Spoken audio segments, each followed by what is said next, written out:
Om Shanti. Spark audio book का नाम है बुद्धि, पार्ट 2। आज अमृत वेले बाप दादा बच्चों की ड्रिल देख रहे थे। क्या देखा? ड्रिल करने के लिए समय की सीटी पर पहुंचने वाले नंबरवार पहुंच रहे थे। पहुंचने वाले काफी थे, लेकिन 3 प्रकार के बच्चे देखे। एक थे समय बिताने वाले, दूसरे थे संयम निभाने वाले, तीसरे थे स्नेह निभाने वाले। हर एक का पोज अपना अपना था।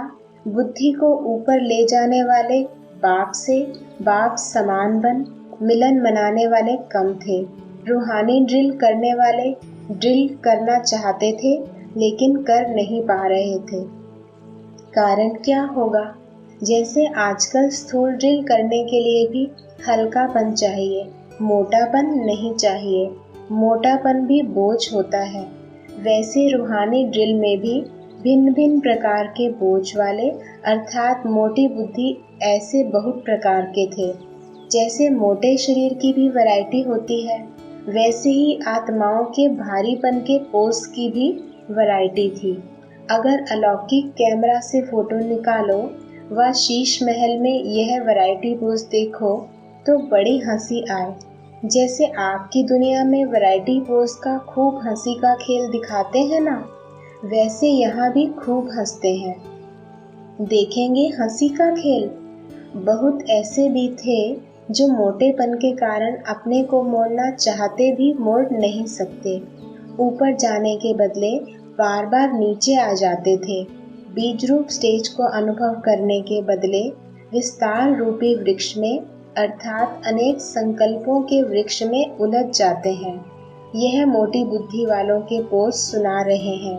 रूह रूहान करने बैठते हैं, लेकिन रूह रूहान के बदले स्वयं की व अन्य आत्माओं की शिकायतों की पूरी फाइल खोलकर बैठते हैं चढ़ती कला का अनुभव करने के लिए हैं, लेकिन बाप दादा को बहानेबाजी की कलाएं बहुत दिखाते हैं। बाप दादा के आगे बोझ उतारने आते हैं, लेकिन बोझ उतारने की बजाय बाप की श्रीमत के प्रमाण ना चलने के कारण अनेक प्रकार की अवज्ञाओं का बोझ अपने ऊपर चढ़ाते रहते हैं। ऐसे अनेक प्रकार के बोझ वाली भारी आत्माओं के दृश्य देखे। संयम निभाने वाली आत्माओं का दृश्य भी बहुत हंसी वाला होता है। वह क्या होता है मालूम है? बाप के आगे गुणगान करने के बजाय, बाप द्वारा सर्व शक्तियों की प्राप्ति करने के बजाय निंद्रा के नशे की प्राप्ति ज्यादा आकर्षण करती है। सेमी नशा भी होता है। समय की समाप्ति का इंतजार होता है। बाप से लगन की बजाय सेमी निद्रा के नशे की लगन ज्यादा होती है। इन सभी का कारण आत्मा का भारीपन अर्थात मोटापन। जैसे आजकल के डॉक्टर्स मोटेपन को कम कराते हैं, वजन कम कराते हैं, हल्का बनाते हैं, वैसे ब्राह्मणों की भी आत्मा के ऊपर जो वजन अथवा बोझ है अर्थात मोटी बुद्धि है, उस बोझ को हटाकर महीन बुद्धि बनो। वर्तमान समय यही विशेष परिवर्तन चाहिए, तभी इंद्रप्रस्थ की परियां बनेंगे। मोटेपन को मिटाने के लिए श्रेष्ठ साधन कौन सा है? खान पान का परहेज और एक्सरसाइज। परहेज में भी अंदाज फिक्स होता है। वैसे यहाँ भी बुद्धि द्वारा बार बार अशरीरीपन की एक्सरसाइज करो और बुद्धि का भोजन संकल्प है उनकी परहेज रखो। जिस समय जो संकल्प रूपी भोजन स्वीकार करना हो उस समय वही स्वीकार करो। व्यर्थ संकल्प रूपी एक्स्ट्रा भोजन ना हो, तो व्यर्थ संकल्पों के भोजन की परहेज हो। परहेज के लिए सेल्फ कंट्रोल अर्थात स्वयं पर नियंत्रण चाहिए, नहीं तो परहेज पूर्ण रीति नहीं कर सकते। तो सेल्फ कंट्रोल अर्थात जिस समय जैसे चाहे वहाँ बुद्धि लगा सके, तब ही महीन बुद्धि बन जाएंगे। महीनता ही महानता है। जैसे शरीर की रीति से हल्कापन पर्सनैलिटी है, वैसे बुद्धि की महीनता व आत्माओं का हल्कापन ब्राह्मण जीवन की पर्सनालिटी है। तो अब क्या करना है? अनेक प्रकार के मोटेपन को मिटाओ। अव्यक्तवाणी 23 जनवरी 77। माताओं का सबसे बड़ा पेपर ही मोह का है। अगर माताएं नष्टो मोहा हो गई तो नंबर आगे ही जाएंगी। पांडवों को नंबर 1 बनने के लिए कौन सा पुरुषार्थ करना है? पांडव अगर एकरस स्थिति में एकाग्र बुद्धि हो गए तो नंबर 1 हो जाएंगे। पांडवों की बुद्धि यहाँ वहाँ भागने में तेज होती है, तो पांडवों की बुद्धि एकाग्र हुई तो नंबर 1। वैसे भी पांडवों को घर में एक स्थान पर बैठने की आदत नहीं होती। स्थिर होकर नहीं बैठेंगे, चलेंगे उठेंगे, यह आदत होती है। बुद्धि को भी भागने की आदत पड़ जाती, उसका असर बुद्धि पर भी आ जाता है। ऐसे तो नहीं समझते चक्रवर्ती बनना है तो यही चक्र लगावे। यह व्यर्थ चक्र नहीं लगाओ, स्वदर्शन चक्रधारी बनो, पर दर्शन चक्रधारी नहीं। अव्यक्तवाणी 5 जून 77। रॉयल्टी वाले किसी भी प्रकार के मायावी आकर्षण तरफ संकल्प द्वारा भी झुकेंगे नहीं, अर्थात प्रभावित नहीं होंगे।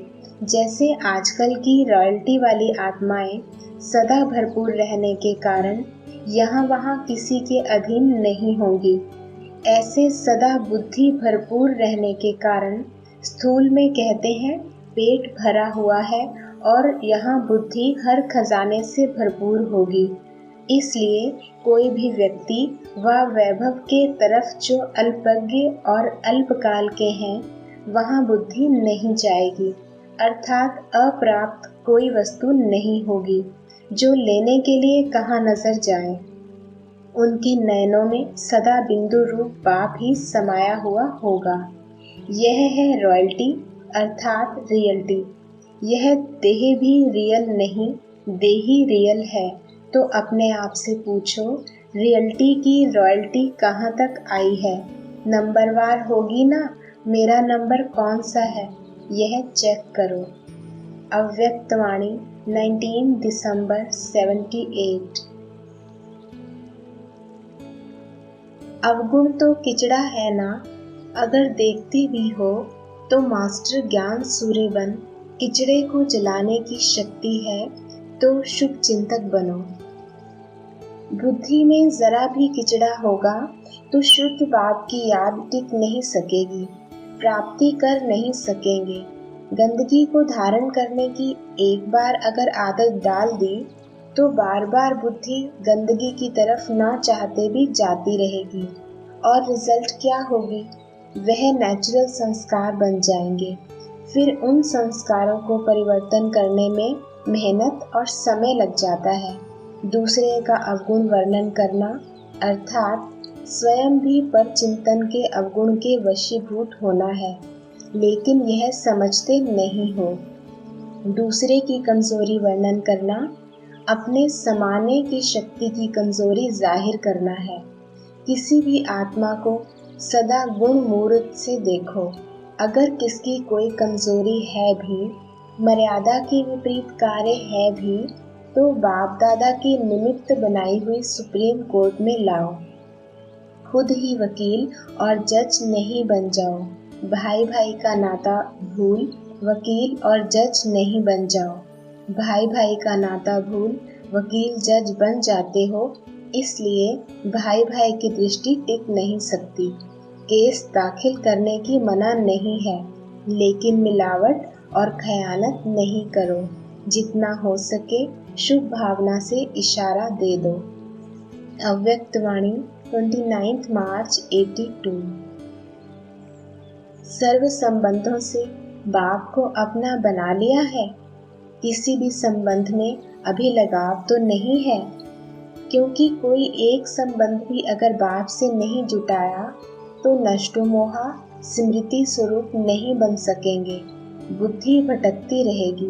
बैठेंगे बाप को याद करने और याद आएगा धोत्रा पोत्रा। जिसमें भी मोह होगा वही याद आएगा। किसका पैसे में होता है, किसका जेवर में होता है, किसका किसी संबंध में होता। जहाँ भी होगा वहाँ बुद्धि जाएगी। अगर बार बार बुद्धि वहाँ जाती है तो एक रस नहीं रह सकते। आधा कल्प भटकते भटकते क्या हाल हो गया है, देख लिया ना। सब कुछ गंवा दिया, तन भी गया, मन की सुख शांति भी गई, धन भी गया। सतयुग में कितना धन था, सोने के महलों में रहते थे। अभी ईंटों के मकान में, पत्थर के मकान में रहते हो, तो सारा गंवा दिया ना। तो अभी भटकना खत्म, एक बाप दूसरा ना कोई, यही मन से गीत गाओ। कभी भी ऐसे नहीं कहना कि यह तो बदलता नहीं है, यह तो चलता नहीं है, कैसे चले, क्या करूं। इस बोझ से भी हल्के रहो। भल भावना तो अच्छी है कि यह चल जाए, इसकी बीमारी खत्म हो जाए, लेकिन इस कहने से तो नहीं होगा ना। इस कहने के बजाय स्वयं हल्के हो उड़ती कला के अनुभव में रहो, तो उसको भी शक्ति मिलेगी। बाकी यह सोचना व कहना व्यर्थ है। माताएं कहेंगी मेरा पति ठीक हो जाए, बच्चा चल जाए, धंधा ठीक हो जाए, यही बातें सोचते या बोलते हैं। लेकिन यह चाहना पूर्ण तब होगी जब स्वयं हल्के हो बाप से शक्ति लेंगे। इसके लिए बुद्धि रूपी बर्तन खाली चाहिए। क्या होगा, कब होगा, अभी तो हुआ ही नहीं, इससे खाली हो जाओ। सभी का कल्याण चाहते हो तो स्वयं शक्ति रूप बन, सर्वशक्तिवान के साथी बन, शुभ भावना रख चलते चलो। चिंतन व चिंता मत करो, बंधन में नहीं फंसो। अगर बंधन है तो उसको काटने का तरीका है याद। कहने से नहीं छूटेंगे, स्वयं को छुड़ा दो तो छूट जाएंगे। अव्यक्त वाणी 13 अप्रैल 83। ब्राह्मण जीवन का लक्ष्य है कर्मातीत स्थिति को पाना। तो लक्ष्य को प्राप्त करने के पहले अभी से इसी अभ्यास में रहेंगे, तब ही लक्ष्य को प्राप्त कर सकेंगे। इसी लक्ष्य को पाने के लिए विशेष स्वयं में समेटने की शक्ति, समाने की शक्ति आवश्यक है। क्योंकि विकारी जीवन व भक्ति के जीवन दोनों में जन्म जन्मांतर से बुद्धि का विस्तार में भटकने का संस्कार बहुत पक्का हो गया है। इसलिए ऐसे विस्तार में भटकने वाली बुद्धि को सार रूप में स्थित करने के लिए इन दोनों शक्तियों की आवश्यकता है। शुरू से देखो, अपने देह के भान के कितने वैरायटी प्रकार के विस्तार हैं। उसको तो जानते हो ना। मैं बच्चा हूँ, मैं जवान हूँ, मैं बुजुर्ग हूँ, मैं फलाने फलाने ऑक्यूपेशन वाला हूँ। इसी प्रकार के देह की स्मृति के विस्तार कितने हैं। फिर संबंध में आओ, कितना विस्तार है। किसका बच्चा है तो किसका बाप है, कितने विस्तार के संबंध हैं। उसको वर्णन करने की आवश्यकता नहीं, क्योंकि जानते हो। इसी प्रकार देह के पदार्थों का भी कितना विस्तार है। भक्ति में अनेक देवताओं को संतुष्ट करने का कितना विस्तार है। लक्ष्य एक को पाने का है, लेकिन भटकने के साधन अनेक हैं। इतने सभी प्रकार के विस्तार को सार रूप में लाने के लिए समाने की व समेटने की शक्ति चाहिए। सर्व विस्तार को एक शब्द से समा देते, वह क्या, बिंदु। मैं भी बिंदु, बाप भी बिंदु। एक बाप बिंदु में सारा संसार समाया हुआ है। यह तो अच्छी तरह से अनुभवी हो ना। संसार में एक है संबंध, दूसरी है संपत्ति। दोनों विशेषताएं बिंदु बाप में समाई हुई हैं। सर्व संबंध एक द्वारा अनुभव किया है। सर्व संपत्ति की प्राप्ति, सुख शांति खुशी, यह भी अनुभव किया है या अभी करना है। तो क्या हुआ, विस्तार सार में समा गया ना। अपने आप से पूछो, अनेक तरफ विस्तार में भटकने वाली बुद्धि समेटने की शक्ति के आधार पर एक में एकाग्र हो गई है, वह अभी भी कहाँ विस्तार में भटकती है? समेटने की शक्ति और समाने की शक्ति का प्रयोग किया है या सिर्फ नॉलेज है? अगर इन दोनों शक्तियों को प्रयोग करना आता है तो उसकी निशानी सेकंड में जहाँ चाहो जब चाहे बुद्धि उसी स्थिति में स्थित हो जाएगी। जैसे स्थूल सवारी में पावरफुल ब्रेक होती है तो उसी सेकंड में जहाँ चाहे वहाँ रोक सकते हैं, जहाँ चाहे वहाँ गाड़ी को या सवारी को उसी दिशा में ले जा सकते हैं। ऐसे स्वयं यह शक्ति अनुभव करते हो, वह एकाग्र होने में समय लगता है। वह व्यर्थ से समर्थ की ओर बुद्धि को स्थित करने में मेहनत लगती है। अगर समय और मेहनत लगती है तो समझो इन दोनों शक्तियों की कमी है।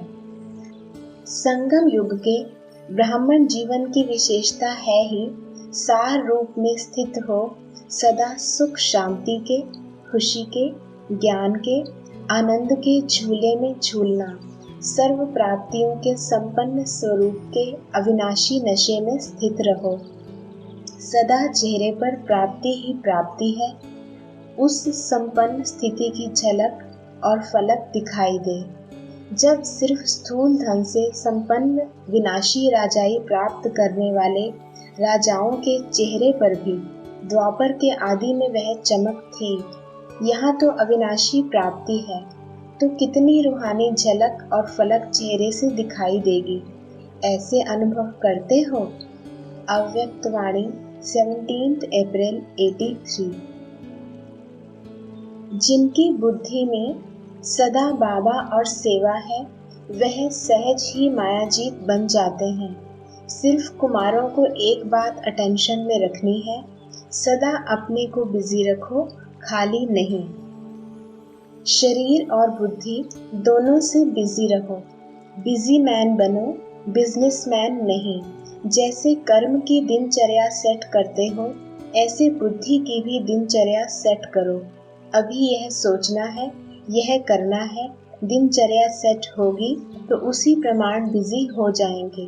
बिजी रहने वालों को किसी भी रूप से मायावार नहीं कर सकती। बुद्धि को बिजी करने के साधन सदा अपनाओ। जैसे शरीर को बिजी करने के साधन है, ऐसे बुद्धि से सदा याद में, नशे में बिजी रहो। ऐसी दिनचर्या बनाने आती है? सदा काल के लिए नियम बना दो।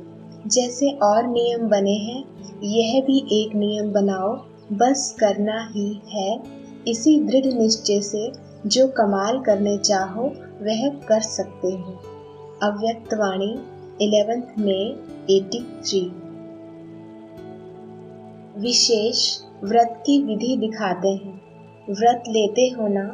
आप सभी बाप के सहयोगी बनने में व्यर्थ संकल्प के भोजन का व्रत लेते हो कि कभी भी बुद्धि में अशुद्ध व्यर्थ संकल्प स्वीकार नहीं करेंगे। यह व्रत अर्थात दृढ़ संकल्प लेते हो और भक्त लोग अशुद्ध भोजन का व्रत रखते हैं और साथ साथ आप सदा के लिए जागती ज्योति बन जाते हो और वह उसके याद स्वरूप में जागरण करते हैं। आप बच्चों के अविनाशी रूहानी अंतर्मुखी विधियों को भक्तों ने स्थूल बाहरमुखी विधियां बना दी हैं, लेकिन कॉपी आप लोगों को ही की है। जो कुछ टच हुआ, रजो प्रधान बुद्धि होने कारण ऐसे ही विधि बना दी। वैसे रजोगुणी नंबर 1 भक्त और भक्ति के हिसाब से सतोगुणी भक्त, तो ब्रह्मा और आप सभी विशेष आत्माएं निमित्त बनते हो। लेकिन पहले मनसा स्नेह और मनसा शक्ति होने के कारण मानसिक भाव की भक्ति शुरू होती है। यह स्थूल विधियां पीछे पीछे धीरे धीरे ज्यादा होती हैं। फिर भी रचेता बाप अपने भक्त आत्माएं रचना को और उन्हों की विधियों को देख यही कहेंगे कि इन भक्तों के टचिंग की बुद्धि की भी कमाल है। फिर भी इन विधियों द्वारा बुद्धि को बिजी रखने से, विकारों में जाने से कुछ न कुछ किनारा तो किया ना।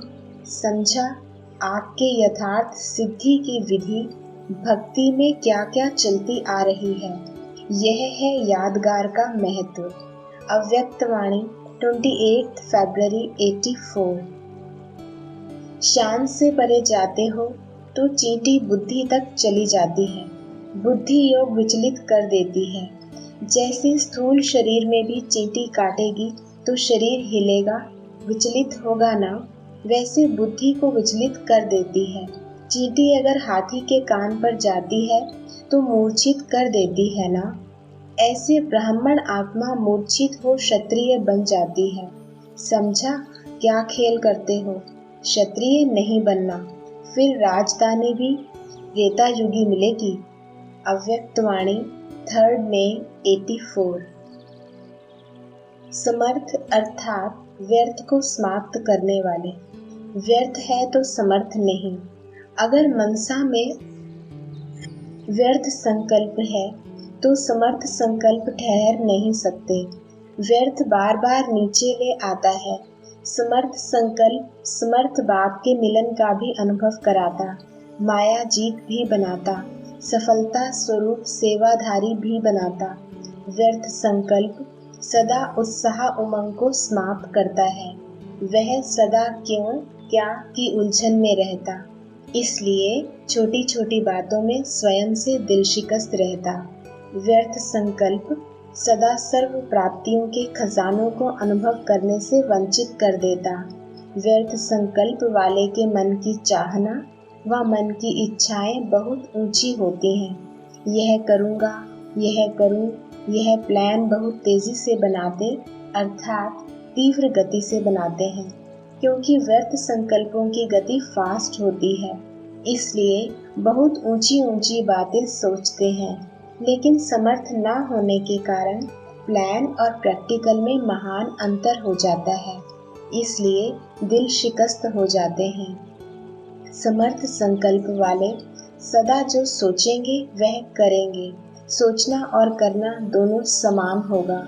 सदा धैर्यवत गति से संकल्प और कर्म में सफल होंगे।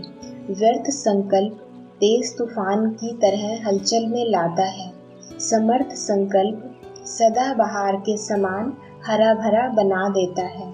व्यर्थ संकल्प एनर्जी अर्थात आत्मिक शक्ति और समय गंवाने के निमित्त बनता है। समर्थ संकल्प सदा आत्मिक शक्ति अर्थात एनर्जी जमा करता है, समय सफल करता है। व्यर्थ संकल्प रचना होते हुए भी व्यर्थ रचना आत्मा रचता को भी परेशान करती है, अर्थात मास्टर सर्वशक्तिवान समर्थ आत्मा की शान से परे कर देती है। समर्थ संकल्प से सदा श्रेष्ठ शान के स्मृति स्वरूप रहते हैं। इस अंतर को समझते भी हो, फिर भी कई बच्चे व्यर्थ संकल्पों की शिकायत अभी भी करते हैं। अब तक भी व्यर्थ संकल्प क्यों चलता? इसका कारण जो बाप दादा ने समर्थ संकल्पों का खजाना दिया है वह है ज्ञान की मुरली। मुरली का एक एक महावाक्य समर्थ खजाना है। इस समर्थ संकल्प के खजाने का महत्व कम होने के कारण समर्थ संकल्प धारण नहीं होता तो व्यर्थ को चांस मिल जाता है। हर समय एक एक महावाक्य मनन करते रहें तो समर्थ बुद्धि में व्यर्थ आ नहीं सकता है, खाली बुद्धि रह जाती है। इसलिए खाली स्थान होने के कारण व्यर्थ आ जाता है। जब मार्जिन ही नहीं होगी तो व्यर्थ आ कैसे सकता? समर्थ संकल्पों से बुद्धि को बिजी रखने का साधन नहीं आना अर्थात व्यर्थ संकल्पों का आवाहन करना। बिजी रखने के बिजनेसमैन बनो। दिन रात इन ज्ञान रत्नों के बिजनेसमैन बनो। न फुर्सत होगी न व्यर्थ संकल्पों को मार्जिन होगी। तो विशेष बात बुद्धि को समर्थ संकल्पों से सदा भरपूर रखो। उसका आधार है रोज की मुरली सुनना, समाना और स्वरूप बनना।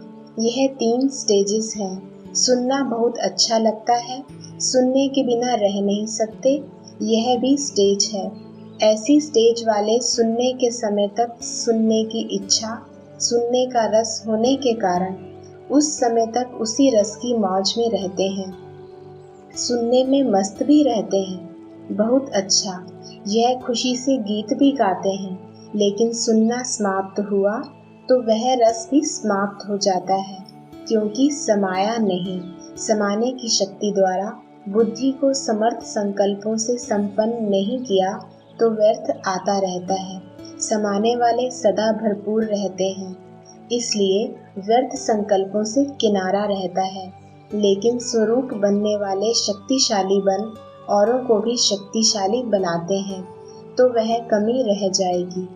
अव्यक्तवाणी 17 दिसंबर 84। बहुतों की इच्छा है ना एक बार साक्षात्कार हो जाए। लास्ट तक जो पक्के होंगे उन्हों को साक्षात्कार होंगे, फिर वही संगठन की भट्टी होगी, सेवा पूरी हो जाएगी। अभी सेवा के कारण जहां तहां बिखर गए हो, फिर नदियां सब सागर में समा जाएंगी। लेकिन समय नाजुक होगा, साधन होते हुए भी काम नहीं करेंगे। इसलिए बुद्धि की लाइन बहुत क्लियर चाहिए, जो टच हो जाए कि अभी क्या करना है। 1 सेकंड भी देरी की तो गए। जैसे वह भी अगर बटन दबाने में 1 सेकंड भी देरी की तो क्या रिजल्ट होगी। यह भी अगर 1 सेकंड टचिंग होने में देरी हुई तो फिर पहुंचना मुश्किल होगा। वह लोग भी कितना अटेंशन से बैठे रहते हैं। तो यह बुद्धि की टचिंग। जैसे शुरू में घर बैठे आवाज आया, बुलावा हुआ कि आओ, पहुंचो, अभी निकलो, और फौरन निकल पड़े। ऐसे ही अंत में भी बाप का आवाज पहुंचेगा। जैसे साकार में सभी बच्चों को बुलाया, ऐसे आकार रूप में सभी बच्चों को आओ आओ का आह्वान करेंगे। सब आना और साथ जाना। ऐसे सदा अपनी बुद्धि क्लियर हो और कहाँ अटेंशन गया तो बाप का आवाज, बाप का आवाहन मिस हो जाएगा। यह सब होना ही है। अव्यक्तवाणी 6 मार्च 85। जिन्होंने आदि से संकल्प किया, जहाँ बिठाएंगे, जैसे चलाएंगे, वैसे चलते हुए साथ चलेंगे, तो साथ चलने का पहला वायदा बाप दादा को निभाना ही पड़ेगा। ब्रह्मा बाप के भी साथ रहने वाले हो, राज्य में भी साथ रहेंगे, भक्ति में भी साथ रहेंगे। जितना अभी बुद्धि से सदा का साथ रहता है, उसी हिसाब से राज्य में भी सदा साथ है। अगर अभी थोड़ा सा दूर तो कोई जन्म में दूर के हो जाएंगे, कोई जन्म में नजदीक के। लेकिन जो सदा ही बुद्धि के साथ में रहते हैं, वह वहाँ भी साथ साथ रहेंगे। साकार में तो आप सब 14 वर्ष साथ रहे। संगम युग के 14 वर्ष कितने वर्षों के समान हो गए। संगम युग का इतना समय साकार रूप में साथ रहे हो, यह भी बहुत बड़ा भाग्य है। फिर बुद्धि से भी साथ हो, घर में भी साथ होंगे, राज्य में भी साथ होंगे। भले तख्त पर थोड़े बैठते हैं, लेकिन रॉयल फैमिली के नजदीक संबंध में सारे दिन की दिनचर्या में साथ रहने में पार्ट जरूर बजाते हैं। तो यह आदि से साथ रहने का वायदा सारा कल्प ही चलता रहेगा। भक्ति में भी काफी समय साथ रहेंगे। यह पीछे के जन्म में थोड़ा सा कोई दूर, कोई नजदीक, लेकिन फिर भी साथ सारा कल्प किसी न किसी रूप में रहते हैं। ऐसा वायदा है ना। इसलिए आप लोगों को सभी किस नजर से देखते हैं? बाप के रूप हो। इसी को ही भक्ति में उन्होंने कहा है, यह सब भगवान के रूप हैं। क्योंकि बाप समान बनते हो ना, आपके रूप से बाप दिखाई देता है, इसलिए बाप के रूप कह देते हैं। जो बाप के सदा साथ रहने वाले हैं, उनकी यही विशेषता होगी। उनको देखकर बाप याद आएगा। उनको नहीं याद करेंगे, लेकिन बाप को याद करेंगे। उन्हों से बाप के चरित्र, बाप की दृष्टि, बाप के कर्म सब अनुभव होंगे। वह स्वयं नहीं दिखाई देंगे, लेकिन उन द्वारा बाप के कर्म व दृष्टि अनुभव होगी। यही विशेषता है अनन्य समान बच्चे की। अव्यक्तवाणी 30 मार्च 85। स्वयं के पुरुषार्थ प्रति व सेवा के प्रति व संगठन में एक दो के प्रति सदा विशाल बुद्धि, हद की बुद्धि में नहीं आना, मैं यह चाहती, मेरा तो यह विचार है, यह विशालता नहीं है। जहाँ मेजॉरिटी वेरीफाई करते, निमित्त बने हुए वेरीफाई करते, तो यह है विशाल बुद्धि। जहाँ मेजॉरिटी वहाँ मैं, यह संगठन की शक्ति बढ़ाना। इसमें यह बड़ाई नहीं दिखाओ कि मेरा विचार तो बहुत अच्छा है, भल कितना भी अच्छा हो, लेकिन जहाँ संगठन टूटता है वह अच्छा भी साधारण हो जाएगा। संगठन की शक्ति बढ़ाने की विशालता हो, इसमें कुछ अपना विचार त्यागना भी पड़े तो इस त्याग में ही भाग्य है। यह सदा स्मृति में रखो कि अगर यहाँ संगठन से अलग रहेंगे तो वहाँ विश्व की रॉयल फैमिली में नहीं आएंगे। अभी का संगठन 21 जन्मों के समीप संबंध में लाएगा। इसलिए संगठन की शक्ति को बढ़ाना यह पहला ब्राह्मण जीवन का श्रेष्ठ कार्य है। इसमें ही सफलता है। इसलिए इसमें विशाल बुद्धि बनो, बेहद के बनो। सिर्फ अपनी तरफ रजाई नहीं खींचो, दूसरे को भी दो तो वह आपको दे देगा, नहीं तो वह भी थोड़ा थोड़ा देकर फिर पूरा खींच लेगा। अव्यक्त वाणी 31 मार्च 86। कई सोचते हैं बीज रूप स्थिति या शक्तिशाली याद की स्थिति कम रहती है या बहुत अटेंशन देने के बाद अनुभव होता है। इसका कारण अगले बार भी सुनाया कि लीकेज है। बुद्धि की शक्ति व्यर्थ के तरफ पट जाती है। कभी व्यर्थ संकल्प चलेंगे, कभी साधारण संकल्प चलेंगे। जो काम कर रहे हैं उसी के संकल्प में बुद्धि का बिजी रहना, इसको कहते हैं साधारण संकल्प। याद की शक्ति या मनन शक्ति जो होनी चाहिए वह नहीं होती और अपने को खुश कर लेते कि आज कोई पाप कर्म नहीं हुआ, व्यर्थ नहीं चला, किसको दुख नहीं दिया। लेकिन समर्थ संकल्प, समर्थ स्थिति, शक्तिशाली याद रही। अगर वह नहीं रही तो इसको कहेंगे साधारण संकल्प। कर्म किया लेकिन कर्म और योग साथ साथ नहीं रहा। कर्म करता बने लेकिन कर्म योगी नहीं बने। इसलिए कर्म करते भी या मनन शक्ति या मगन स्थिति की शक्ति, दोनों में से एक अनुभूति सदा रहनी चाहिए। यह दोनों स्थितियां शक्तिशाली सेवा कराने के आधार हैं। मनन करने वाले अभ्यास होने के कारण जिस समय जो स्थिति बनाने चाहें वह बना सकेंगे। लिंक रहने से लीकेज समाप्त हो जाएगी और जिस समय जो अनुभूति, चाहे बीज रूप स्थिति की चाहे फरिश्ते रूप की, जो करना चाहो वह सहज कर सकेंगे। क्योंकि जब ज्ञान की स्मृति है तो ज्ञान के सिमरन से ज्ञानदाता स्वतः ही याद रहता।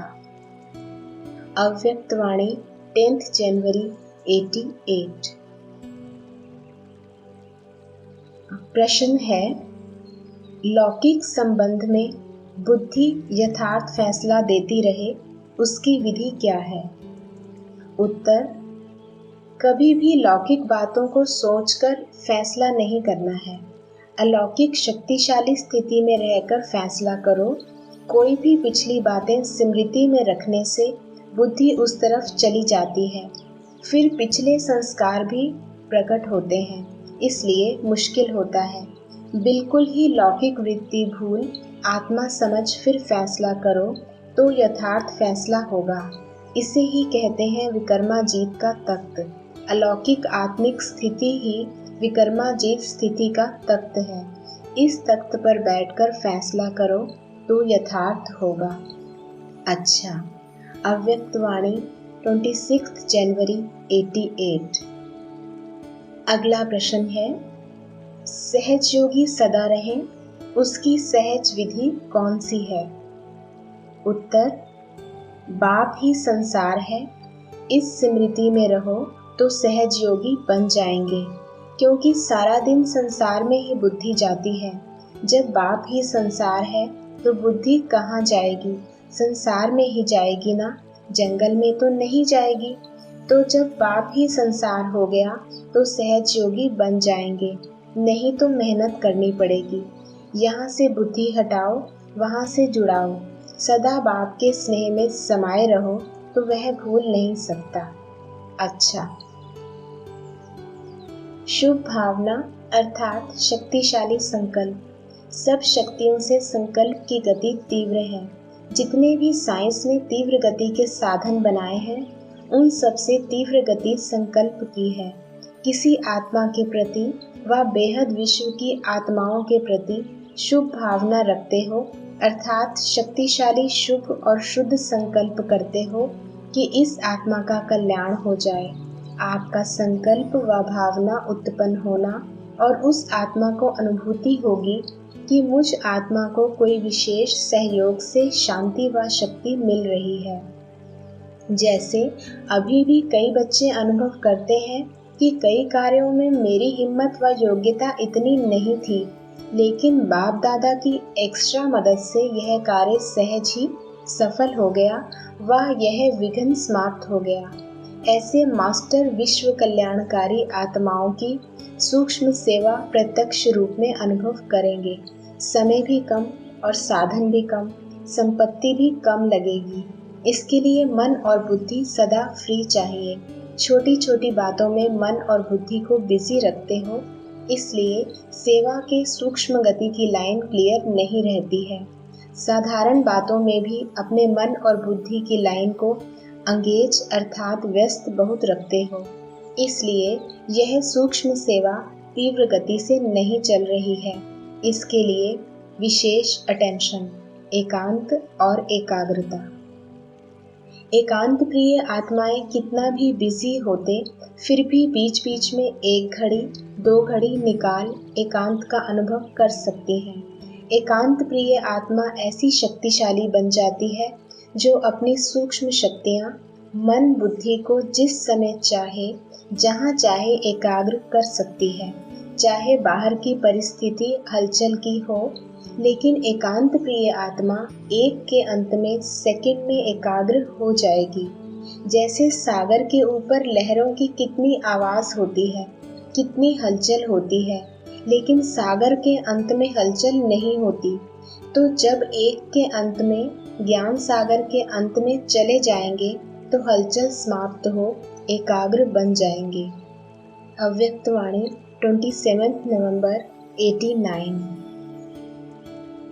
पहले संसार में बुद्धि भटकती थी और अभी बाप ही संसार हो गया, तो बुद्धि का भटकना बंद हो गया, एकाग्र हो गई। क्योंकि पहले के जीवन में कभी देह के संबंध में, कभी देह के पदार्थ में, अनेकों में बुद्धि जाती थी। अभी यह सब बदल गया। अभी देह याद रहती या देही? अगर देह में कभी बुद्धि जाती है तो रॉन्ग समझते हो ना, फिर बदल लेते हो। देह के बजाय अपने को देही समझने का अभ्यास करते हो, तो संसार बदल गया ना, स्वयं भी बदल गए। बाप ही संसार है या अभी संसार में कुछ रहा हुआ है? विनाशी धन या विनाशी संबंध की तरफ बुद्धि तो नहीं जाती। अभी मेरा रहा ही नहीं, मेरे पास बहुत धन है, यह संकल्प या स्वप्न में भी नहीं होगा, क्योंकि सब बाप के हवाले कर दिया। अव्यक्त वाणी 1 दिसंबर 89। टीचर्स की स्थिति की विशेषता। बुद्धि भी समर्पित है ना, या सिर्फ सेवा के लिए समर्पित हो? समर्पित बुद्धि अर्थात जहाँ चाहे जब चाहे वहाँ स्थित हो जाए, यह विशेषता की निशानी है। बुद्धि सहित समर्पित ऐसे हो ना, या बुद्धि से आधी समर्पित है और शरीर से सारी है। अव्यक्त वाणी 13 दिसंबर 89। बाप दादा सभी बच्चों को त्रिकालदर्शी श्रेष्ठ आत्मा बनाते हैं। त्रिकालदर्शी अर्थात पास्ट, प्रेजेंट और फ्यूचर, तीनों कालों को जानने वाले। जो तीनों कालों को जानने वाली आत्मा है, वह कभी भी माया से हार नहीं खा सकती, क्योंकि वर्तमान क्या है और भविष्य में क्या होने वाला है, दोनों ही त्रिकालदर्शी आत्मा की बुद्धि में स्पष्ट रहता है। क्या हूँ और क्या बनने वाली हूँ, क्या थी वह भी जानते हैं, लेकिन नशा वर्तमान और भविष्य का है। वर्तमान समय की लिस्ट निकालो, क्या हो तो कितनी लंबी लिस्ट होगी। कितने टाइटल बाप ने दिए, औरों को जो टाइटल मिलते हैं वह आत्माओं द्वारा आत्माओं को मिलते हैं और अल्पकाल का टाइटल होता है, एक जन्म भी चले या नहीं चले। आज प्राइम मिनिस्टर का टाइटल मिला, कितना समय चला, आज है कल नहीं, तो अल्पकाल के टाइटल हुए ना। आपके टाइटल अविनाशी हैं क्योंकि देने वाला अविनाशी बाप है। बाप ने नूरे रतन बनाया तो सारा कल्प जहान के नूर बन गए। अपने राज्य में भी विश्व की नजरों में होंगे ना, तो नूरे जहान हो गए ना। और भक्ति में भी नूरे जहान होंगे।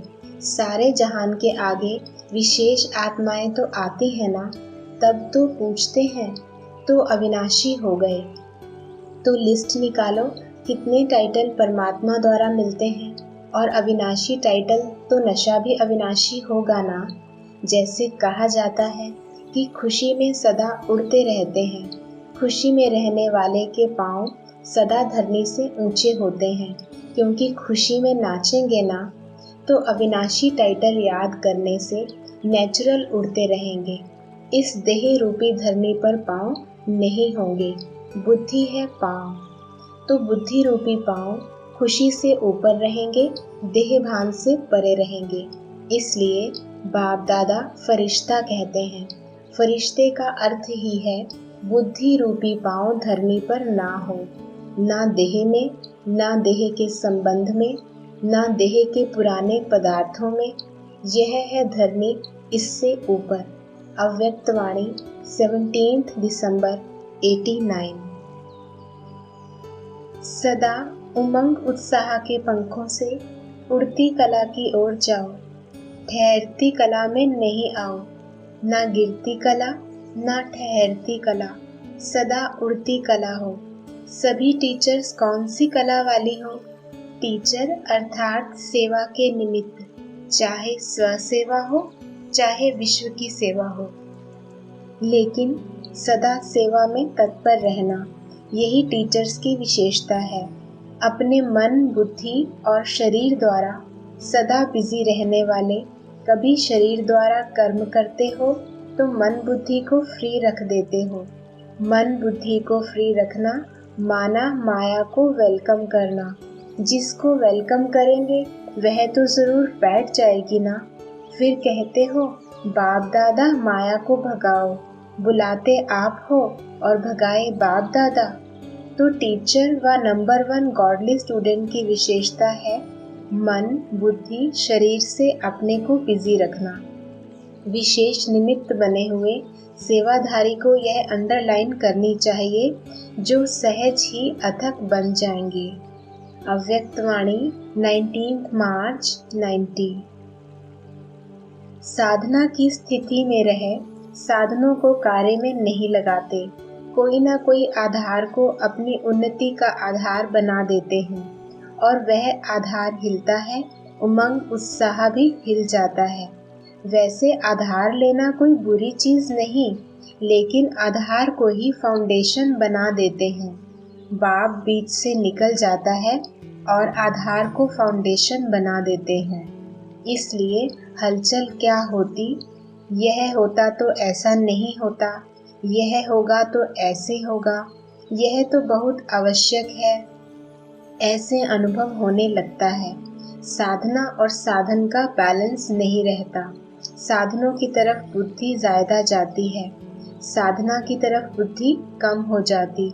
इसलिए कोई भी कार्य में, सेवा में बाप की ब्लेसिंग का अनुभव नहीं करते, और ब्लेसिंग का अनुभव ना होने के कारण साधनों द्वारा सफलता मिल जाती तो उमंग उत्साह बहुत अच्छा रहता, और सफलता कम होती तो उमंग उत्साह भी कम हो जाता है।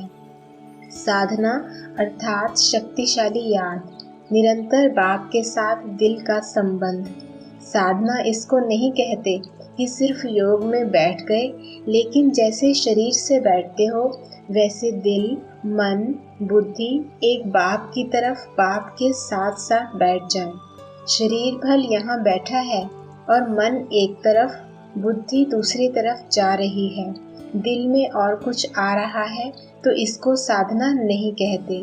मन, बुद्धि, दिल और शरीर चारों ही साथ साथ बाप के साथ समान स्थिति में रहें। यह है यथार्थ साधना। समझा? अव्यक्तवाणी 25 मार्च 90।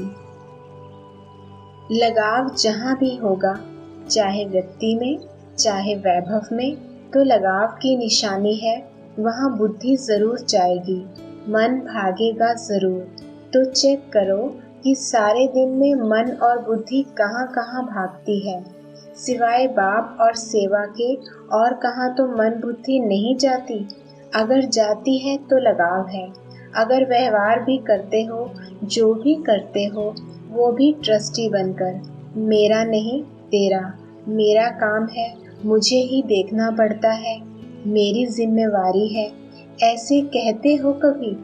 क्या करें, मेरी जिम्मेवारी है ना, निभाना पड़ता है ना, करना पड़ता है ना, कहते हो कभी? या तेरा तेरे अर्पण, मेरा कहाँ से आया, तो यह बोल भी नहीं निकल सकते हो। मुझे ही देखना पड़ता है, मुझे ही करना पड़ता है, मेरा ही है, निभाना ही पड़ेगा, मेरा कहा और बोझ हुआ, बाप का है, बाप करेगा, मैं निमित्त हूँ तो हल्के। बोझ उठाने की आदत तो नहीं है। 63 जन्म बोझ उठाया ना। कईयों की आदत होती है बोझ उठाने की। बोझ उठाने बिना रह नहीं सकते, आदत से मजबूर हो जाते हैं।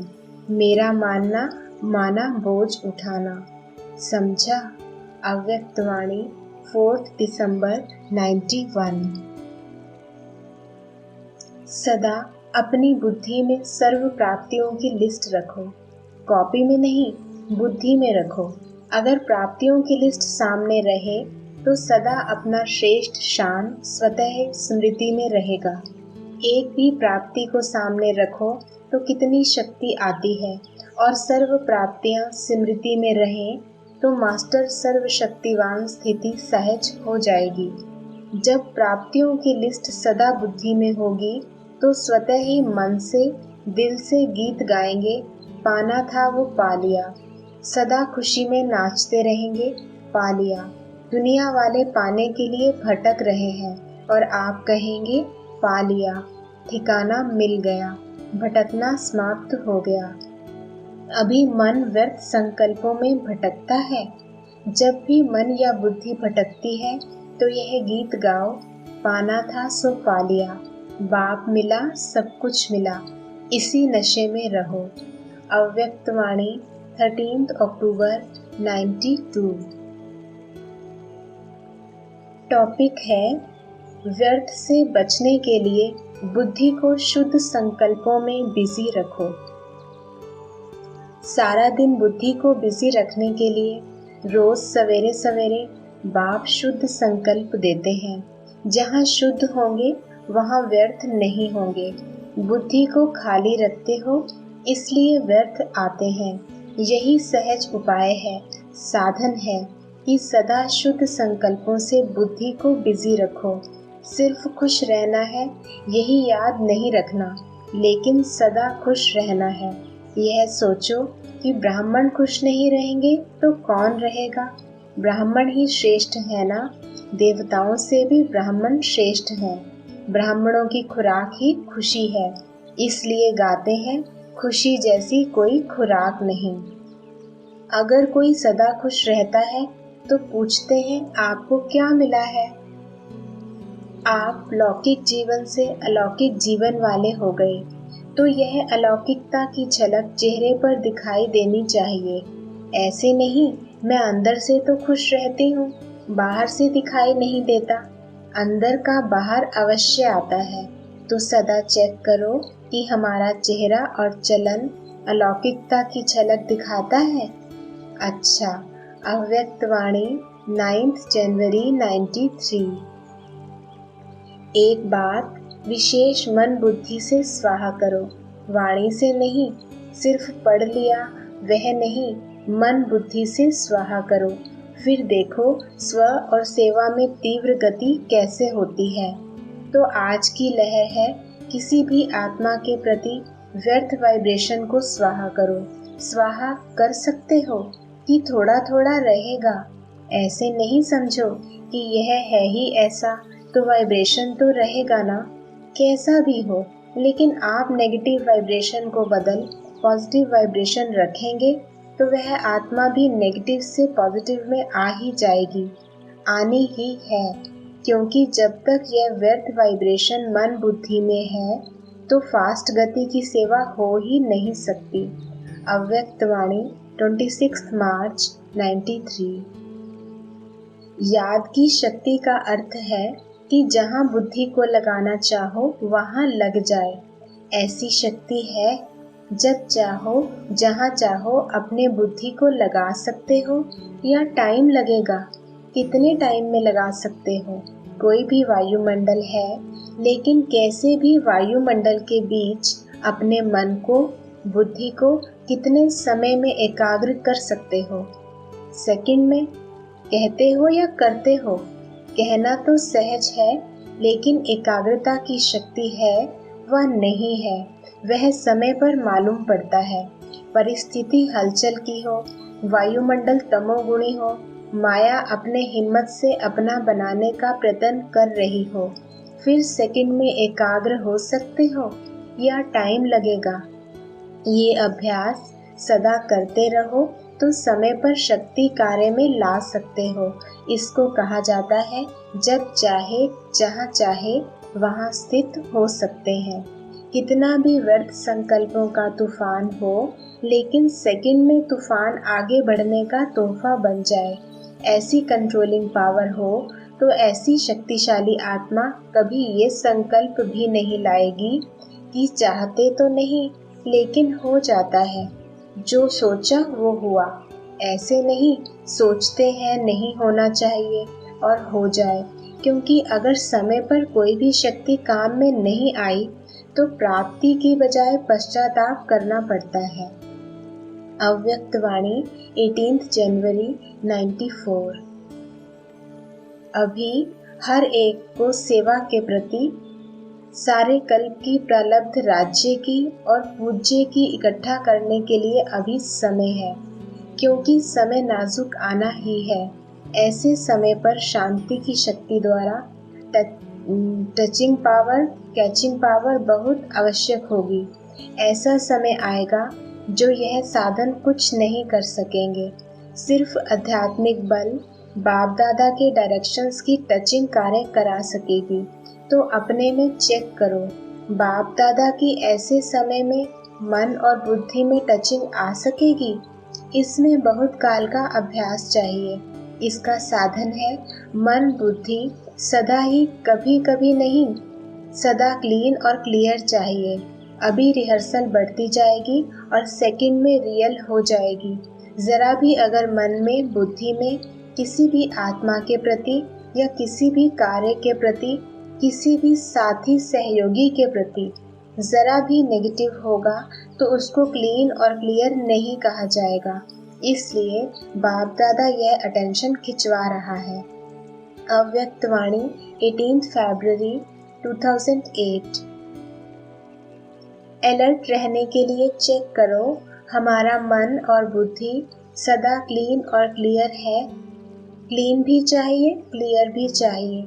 इसके लिए समय पर विजय प्राप्त करने के लिए मन में, बुद्धि में कैचिंग पावर और टचिंग पावर दोनों बहुत आवश्यक है।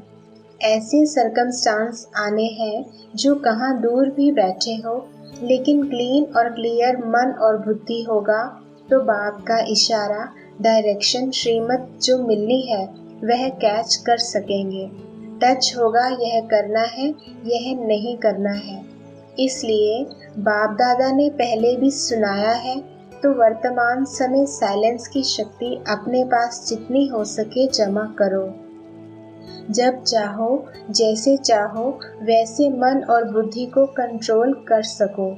व्यर्थ संकल्प स्वप्न में भी टच नहीं करे, ऐसा माइंड कंट्रोल चाहिए। इसलिए कहावत है, मन जीते जगत जीत। जैसे स्थूल कर्मेंद्रिय हाथ है, जहाँ चाहो जब तक चाहो तब तक ऑर्डर से चला सकते हो, ऐसे मन और बुद्धि की कंट्रोलिंग पावर आत्मा में हर समय इमर्ज हो। ऐसे नहीं, योग के समय अनुभव होता है, लेकिन कर्म के समय, व्यवहार के समय, संबंध के समय अनुभव कम हो।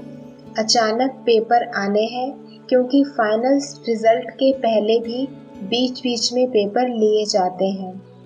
अव्यक्त वाणी 5 मार्च 2008।